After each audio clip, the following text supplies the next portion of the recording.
Essa semana estamos em um clima mais de inverno, chuva, frio. Tem uma energia bem introspectiva essa semana, afinal, faremos muito home office. A única coisa mais incomum que teremos essa semana é o encerramento do nosso curso, aquele curso que eu comentei no último vlog. No curso a gente acaba questionando várias coisas e trazendo à tona várias memórias. Eu me dei conta que hoje eu me comunico livremente, da minha forma mesmo imperfeita. Lembrei de que nem sempre foi assim. Eu era muito insegura, tinha medo de falar em público, assim como a maioria das pessoas, né? Muita gente prefere morrer do que falar em público e comigo não era diferente. Então, com vocês, meus traumas de infância. Eu quero contar pra vocês sobre alguns traumas específicos que me levaram a ter um certo medo de falar em público e de me expressar livremente, de me comunicar, e como eu consegui vencer esse medo ou evoluir um pouco nesse sentido.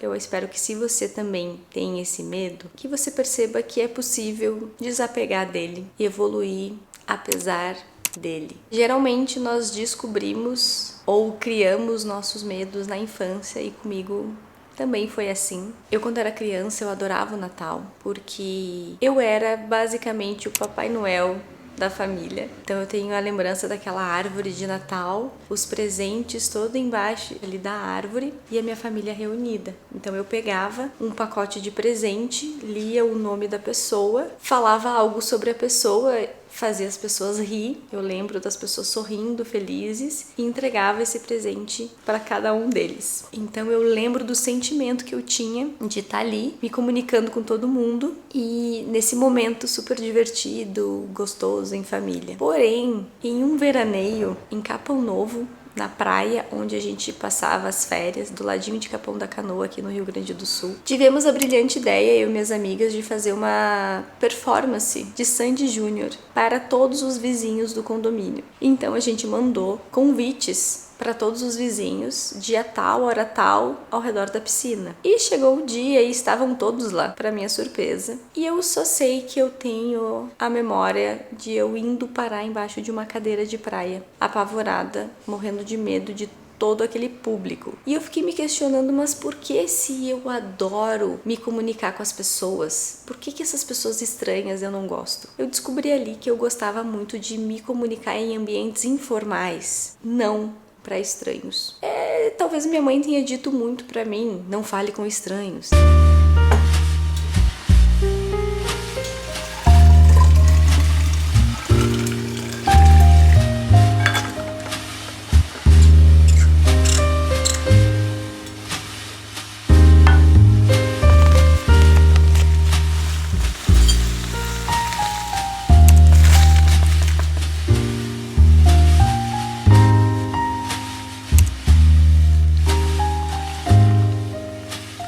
Eu fui crescendo com esse medo, mas enfim, vida que segue, o mundo profissional chegou, a vida adulta e as responsabilidades de trabalho chegaram, e eu comecei a desenvolver uma certa fobia social, sei lá o que era aquilo. Aí eu procurei uma profissional para me ajudar, e ali ela fez uma avaliação, e nessa avaliação ela disse que eu tinha um perfil comunicador. Aí eu olhei para ela com todos aqueles meus traumas, aquelas minhas crenças, e falei, não sei se deu certo esse teste, essa avaliação aí. Porque, olha, a única coisa que eu não gosto de fazer é de me comunicar. Ela falou, Manu, você está assim, com esse medo, com esse bloqueio, mas você não é assim. Nesse momento eu comecei a ter interesse sobre autoconhecimento, porque afinal eu cheguei lá, eu não sabia nem o que era a palavra autoconhecimento, o que era a palavra empatia. Imagina você aplicar um teste desse para uma pessoa que tem zero autoconhecimento. É claro que ela não vai se reconhecer naquele resultado. Então, a partir dali, eu comecei a ler muito e me autoconhecer muito, fazer todos os tipos de terapias imagináveis, ler todos os livros de autoajuda da prateleira. Depois de alguns anos,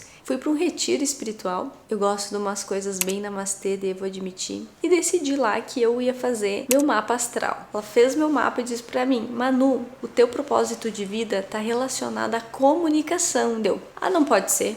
isso deve ser perseguição. A tal da comunicação de novo apareceu na minha vida. Eu pensei, bom, não vou poder fugir disso, eu preciso fazer alguma coisa em relação a isso, eu preciso me expor de alguma forma a isso. Aí eu li o livro As 7 Leis Espirituais do Sucesso, que virou uma chavinha em mim sobre o medo do julgamento, sobre o medo de me expressar, o medo de expor a minha verdade. Eu comecei a expor algumas coisas da minha vida nas redes sociais. E logo em seguida nós fomos morar na Itália. E eu pensei, é um bom pretexto para compartilhar coisas com as pessoas. E então fomos morar na Itália. E lá, mozão teve a brilhante ideia de criar um canal no YouTube. Eu falei, amor, mas você tem noção da responsabilidade que é, de tudo que precisa fazer? Ele falou assim pra mim, amor, não pensa, só faz. Aí eu descobri que eu amava fazer isso. Eu amei gravar lá na Itália. E tô fazendo isso até hoje. Mas eu descobri que o meu principal bloqueio era nesses ambientes formais. No mundo profissional, onde todo mundo tem que representar aquele papel, todo mundo tem que parecer alguma coisa, tem que transparecer credibilidade, profissionalismo, aqueles atributos todos tão pesados. E eu, uma pessoa leve, criativa, divertida, meio bobona muitas vezes. Então eu sentia que no mundo profissional, junto com os meus clientes, eu não podia ser eu mesma, sabe? Ter essa essência alegre, criativa. Eu não me sentia muito à vontade de ser eu mesma nesse ambiente. Porém, com o YouTube, eu consigo ser exatamente como eu sou. E eu tinha um certo receio que alguns clientes vissem alguns vídeos meus do YouTube. Até que um dia eu tava num ambiente, num evento super social, super formal, com várias pessoas muito bem vestidas, com blazers e essas coisas. E de repente chegou um cliente e falou assim pra mim, Manu, eu assisti todos os vídeos de vocês, eu adoro você, adoro os teus vídeos. Eu olhei pra ele, eu não sabia se eu me sentia feliz ou desesperada em relação àquela informação que ele acabou de me passar. Tinha duas escolhas, eu optei em ficar feliz, entender que algumas pessoas talvez julguem, não gostem muito, mas pelo menos eu vou me conectar com as pessoas que têm uma frequência mais semelhante à minha. Resolvi aceitar e ser um pouco mais eu em todos os ambientes, os formais e os informais. Se você está ouvindo ruídos no fundo do vídeo, é Stout roendo um brinquedo dela.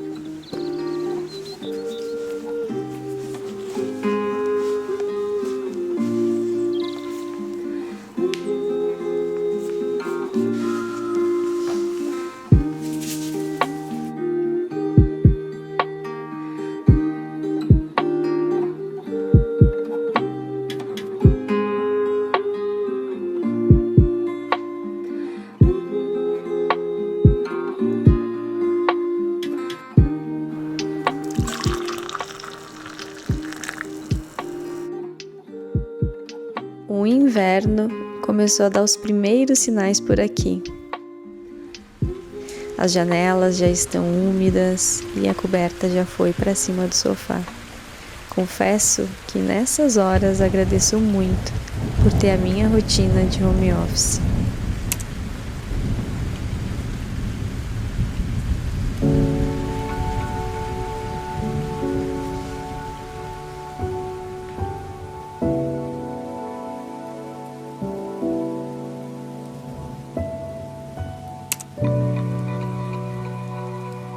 Amanhã já começou bem cedo, acordei, me arrumei, dei o carinho matinal para Dona Stout, levei ela a passear, corremos bastante. Agora eu tô aqui no meu cantinho, tomando meu chimarrão, lendo um pouco. É quinta-feira, vai ser dia de home office novamente, tem algumas reuniões junto com a Cris para cuidar da cultura da Alpina, como toda quinta-feira. E à noite nós temos o encerramento do curso do Felipe Borba. Vamos deixar a Stout com a Carol e o Fê, os meus sobrinhos. Lá tem o Fredo, um outro filhote que ela ama e eles brincam tanto. Eles vão passar a noite inteira brincando enquanto a gente tá lá, estudando e concluindo o curso.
acabei de subir, eu e Stout estávamos brincando lá embaixo e eu estava pensando sobre os aprendizados de ontem no curso. Teve uma dinâmica onde a gente precisou se reunir, fazer um overview de todo o curso, e uma das coisas que mais me chamou a atenção foi a seguinte frase que eu queria compartilhar com vocês, que eu acho assim que dá para levar para a vida.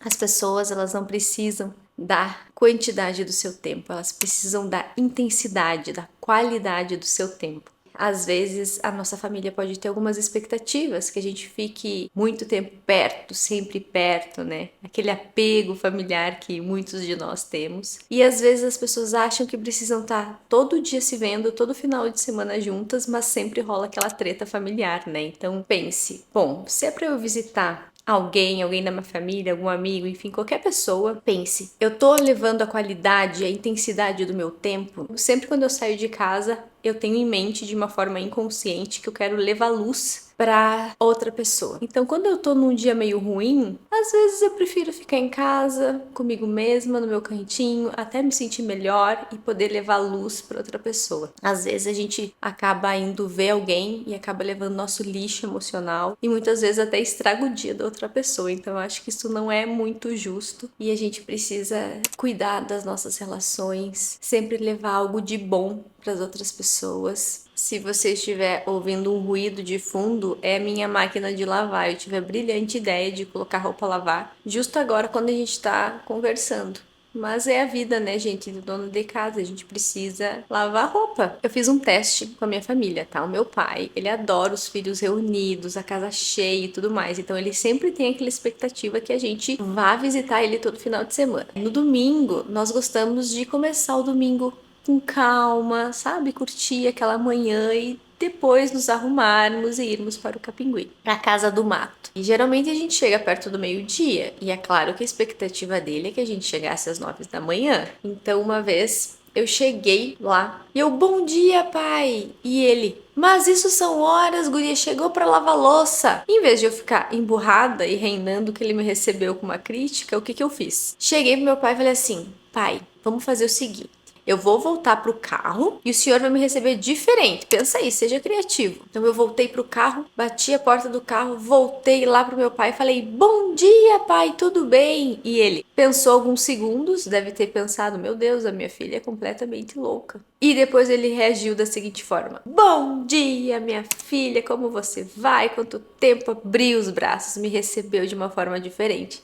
E a gente ressignificou aquele momento, né? Então, em vez da gente às vezes reclamar de uma reação de alguém da nossa família, alguém que a gente ama, algum amigo, enfim, a gente pode, como é que eu posso fazer diferente para provocar uma outra reação naquela pessoa? Então, seja criativo, nem que você fique de doida, mas pelo menos você conseguiu ganhar alguns sorrisos e algumas gargalhadas. Outro aprendizado que eu tirei desse mesmo módulo, o Felipe falou das pessoas que são analfabetas emocionais, né? Às vezes a gente entende de culinária, entende de política, entende de futebol, mas a gente não sabe nada sobre nós mesmos, sobre as nossas emoções, como o nosso cérebro e nossa mente funcionam, né? Então tem pessoas que basicamente são analfabetas nesse assunto. E como identificar uma pessoa analfabeta emocional? Sabe aquelas pessoas que querem vencer uma discussão no grito, que começam a aumentar a voz ou chegam xingando, fazendo barraco? Gente, credo. Tenho nervoso com essas pessoas. Geralmente eu não sou muito a favor de conflitos. Tem pessoas que adoram provocar conflitos. Eu acredito que os conflitos eles são necessários muitas vezes, mas quando eles não são necessários, a gente não precisa ficar criando conflito desnecessário, muito menos com as pessoas que a gente ama. Uma vez, uma pessoa chegou pra mim apontando o dedo e querendo tirar satisfação. Eu fiquei assim, geralmente a minha reação é ficar travada, porque eu fico assim, em choque, porque eu não consigo entender como uma pessoa pode chegar agredindo outra pessoa. Tipo, minha cabeça não consegue conceber isso. Geralmente eu fico em choque e não consigo me defender, né, me posicionar. E uma vez uma professora de Reiki, Cleo maravilhosa, me ensinou o seguinte: quando as pessoas fazem isso, chegam te agredindo com palavras, essas analfabetas emocionais, quando isso acontecer, você vai ficar meio travada, em choque, mas daí lembra de pensar o seguinte: eu sou um espelho, eu sou um espelho. Você vai ficar com aquela cara de egípcia e a pessoa vai se perder no meio dos próprios gritos. E você vai ficar ali simplesmente com cara fingindo a egípcia, olhando pra pessoa enquanto ela te xinga. Só que como você é um espelho, aquele xingamento ele não entra em você, ele não te afeta, né? Ele reflete. Você reflete aquilo que está sendo dito para você. Então você não vai se atingir com aquilo, você vai conseguir raciocinar e se você quiser, você vai poder ainda responder essa pessoa. Eu tentei aplicar essa técnica, gente. Ai meu Deus, vocês devem estar me achando muito louca agora nesse momento. Mas eu apliquei essa técnica e funcionou. O meu cérebro não entrou em modo luta e fuga e eu simplesmente consegui relaxar, respirar, minha mente conseguiu funcionar e eu consegui responder depois, argumentar, me posicionar em relação àquela situação. E de uma forma carinhosa, amorosa, não com mais gritos, né? E vocês, me contem. Já tiveram situações onde vocês tiveram que lidar com esses analfabetos emocionais? Me contem aqui nos comentários que eu tô curiosa para saber. E hoje de manhã temos trabalho a fazer. Precisamos ir pro hub. Olha, vamos sair do home office. Tenho um vídeo para gravar. Tenho também uma entrevista para fazer. E final do dia, gostaria muito de a gente já ir pro Capingui, de já ir pra nossa casa do mato, para aproveitar o máximo possível aquela natureza e recarregar. No domingo, é aniversário da minha mãe. Vamos pra casa dela, em Lagoa Vermelha, comemorar esse dia tão importante. E é isso.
Sabe aquelas mulheres que dão conta de tudo, do trabalho, de empreender, fazer um negócio prosperar, cuidam da família perfeitamente bem, têm a casa perfeitamente em ordem? Eu não sou uma delas.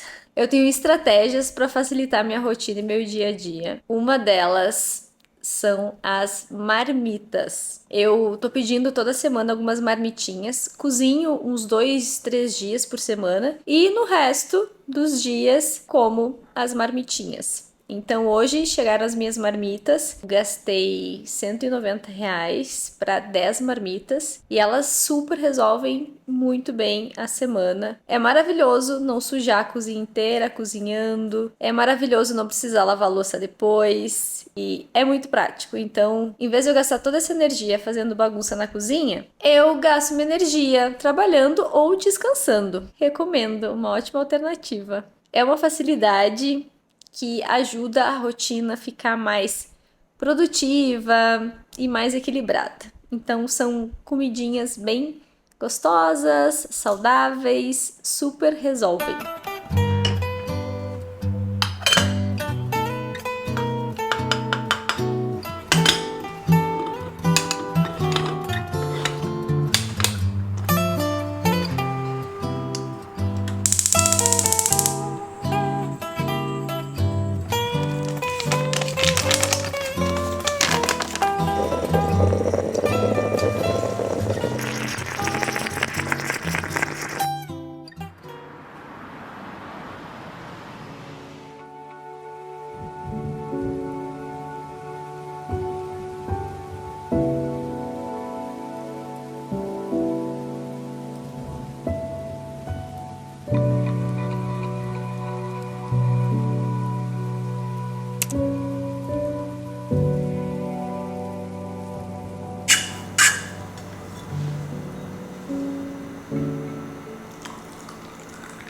Ontem eu tava gravando um vídeo pra Alpina lá no Hub e pensando que uma vez isso era uma grande questão pra mim, né? Eu tinha uma grande dificuldade em me comunicar em determinados ambientes. No curso do Felipe a gente fala muito lá sobre comunicação, né? Ele diz que comunicação é igual a dinheiro, porque não adianta você ser o melhor profissional do mundo se você não consegue comunicar isso. Assim, pra mim, como pra muitas pessoas, a comunicação sempre foi uma questão, só que a partir de um certo momento, meio que deixou de ser, sabe? De tanto que eu me expus nos últimos anos, principalmente aqui no canal, e isso me fez lembrar de uma frase da Brené Brown, que eu adoro. A vontade de nos expor nos transforma. Ela nos torna mais corajosos a cada vez. Mas essa minha exposição só foi possível para mim porque eu tive esse autoconhecimento de entender e conhecer que isso era um potencial que na verdade estava escondido ali. E eu consegui encontrar formas de me expor de uma certa